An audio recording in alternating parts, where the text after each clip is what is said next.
राधे राधे दोस्तों, कैसे हैं आप सब। दोस्तों, हमारे यूट्यूब चैनल पर आपका स्वागत है। हमारे इस चैनल को सब्सक्राइब कीजिएगा और हमारे वीडियो को लाइक, शेयर और कमेंट ज़रूर कीजिएगा। दोस्तों, जैसा कि हम सभी लोग जानते हैं कि अभी मल मास का महीना जो है वो चल रहा है। दोस्तों, इस बार का जो मल मास है 18 सितंबर से शुरू हो चुका है, जो कि 16 अक्टूबर को ख़त्म होगा। जी हाँ दोस्तों, अब मात्र कुछ ही दिनों में जो है मल मास का महीना ख़त्म होने वाला है। दोस्तों, हमारे हिंदू धर्म में हर महीने का अपना एक अलग और विशेष महत्व बताया गया है। इसके अलावा हम लोग शुभ और अशुभ जैसी बातों का भी विशेष ध्यान में रखते हैं। शास्त्रों में दोस्तों मल मास का जो महीना है उसे श्रेष्ठ नहीं माना गया है। इसीलिए जब तक मल मास का महीना चलता है, ये तो हम सभी लोग जानते हैं कि जब तक मल मास का महीना चलता है हमारे घरों में भी कोई भी शुभ काम की शुरुआत, शुभारंभ, मांगलिक कार्य जो है वह नहीं किया जाता है। मल मास में किसी भी शुभ काम की तो शुरुआत नहीं होती है दोस्तों, लेकिन ये जो महीना है, ये जो समय है, ये धर्म कर्म, उपाय, साधना, भगवान के प्रति भक्ति भाव के लिए ये जो समय है सबसे अति उत्तम माना गया है। पुराणों में भी ऐसा बताया गया है कि मल मास में जो व्यक्ति धार्मिक नियमों का पालन करते हैं उन्हें मोक्ष की प्राप्ति होती है। मल मास के दिनों में धार्मिक स्थलों की यात्रा करना, भागवत कथा का पाठ करना भी सबसे शुभ माना जाता है। दोस्तों, मल मास को अधिक मास, पुरुषोत्तम मास और खर मास के नाम से भी जो है जाना जाता है। दोस्तों, हिंदू शास्त्रों में जो है मल मास के महीने को धर्म कर्म के लिए सबसे अच्छा महीना माना गया है, क्योंकि दोस्तों ये जो महीना है ये 3 साल में एक बार आता है और इसीलिए इस महीने की जो महत्ता है और भी ज़्यादा बढ़ जाती है।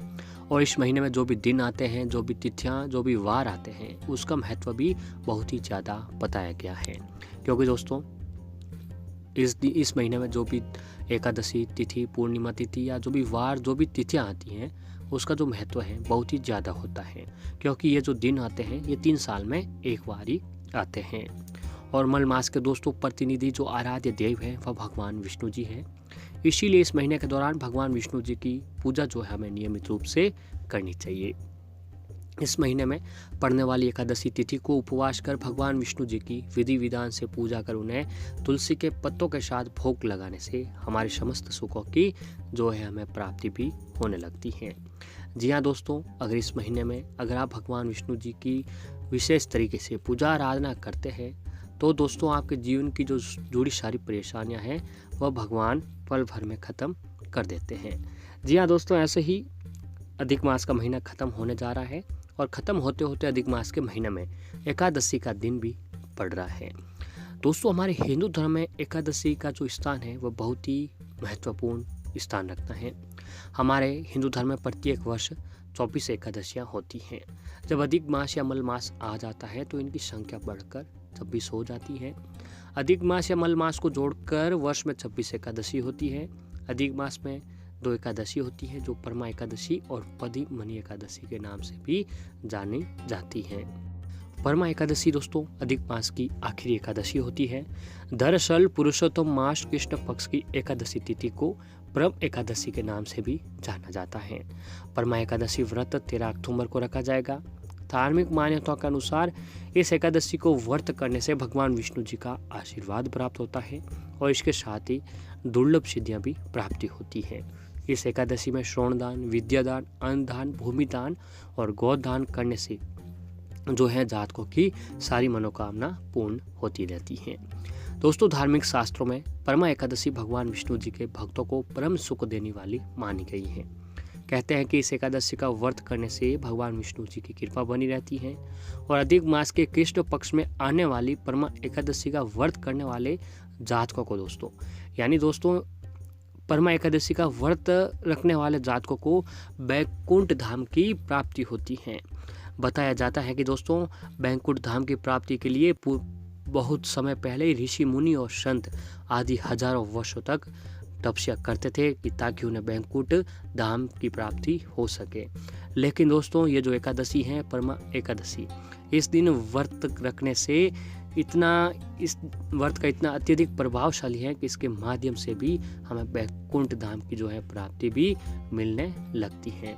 जी हाँ दोस्तों, इस एकादशी का जो व्रत है उसका सामर्थ्य इतना बताया गया है कि इस दिन जो है व्रत रखने से हमें बैंकुट धाम की जो है प्राप्ति भी होती है। और ऐसे ही दोस्तों इस दिन जो है हिंदू धर्म शास्त्रों में बताया गया है कि जो है परमा एकादशी के दिन दान पुण्य करने का विशेष महत्व बताया गया है। इस दिन जो व्यक्ति धार्मिक पुस्तक, अनाज, फल, मिठाई का दान करते हैं उसे सब शुभ फल प्राप्त होता है। और अगर आप किसी कारण से ये व्रत नहीं कर सकते हैं तो आप इन वस्तुओं का दान करके भी व्रत का पुण्य पा सकते हैं। तो ऐसे ही दोस्तों इस बार की जो परमा एकादशी है वो मंगलवार के दिन को पड़ रही है। और मंगलवार का दिन दोस्तों भगवान श्री बजरंगबली का दिन भी माना जाता है। दोस्तों मंगलवार का दिन भगवान बजरंगबली को समर्पित है।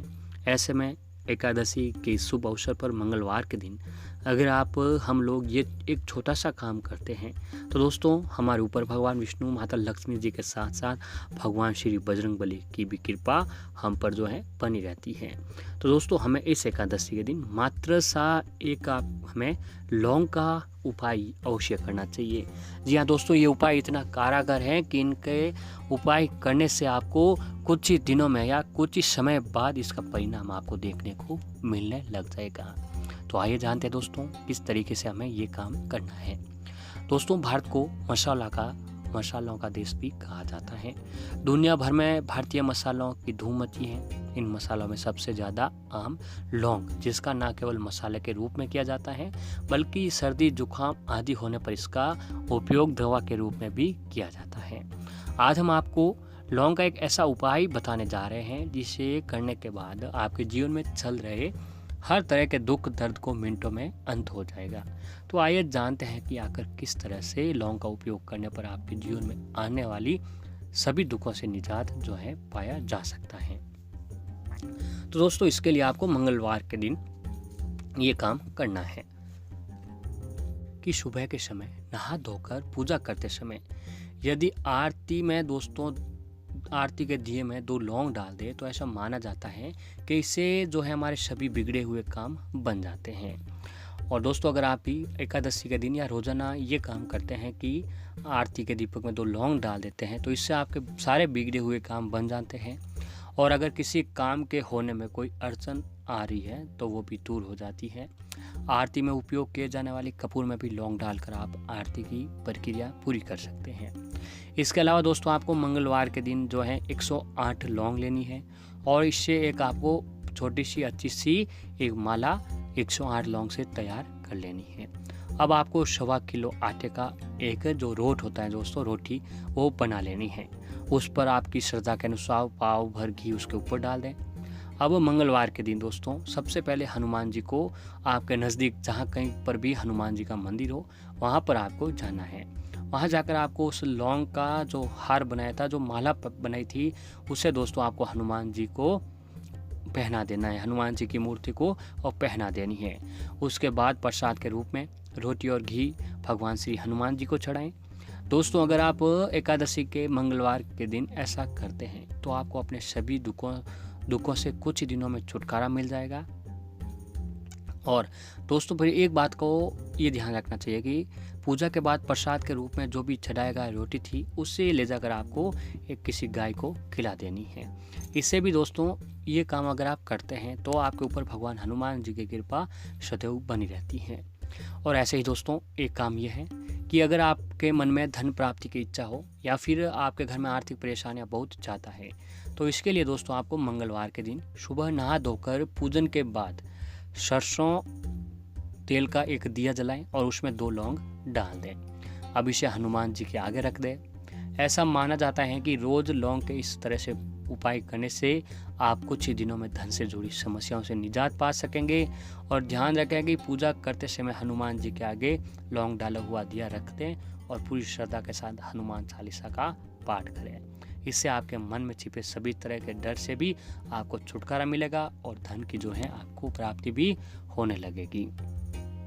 दोस्तों अगर इस प्रकार आप लोगों का इस्तेमाल पूजा के दौरान करके अपने जीवन के सभी दुखों का अंत कर ही सकते हैं और साथ ही आपको धन की प्राप्ति भी जो है मिल सकती है। तो दोस्तों इस एकादशी मंगलवार के दिन आपको ये एक छोटा सा काम अवश्य ही कर लेना चाहिए। इस काम को करने से दोस्तों आपके ऊपर भगवान बजरंगबली, भगवान विष्णु, माता लक्ष्मी जी की कृपा आपके ऊपर हमेशा सदैव के लिए बनी रहेगी।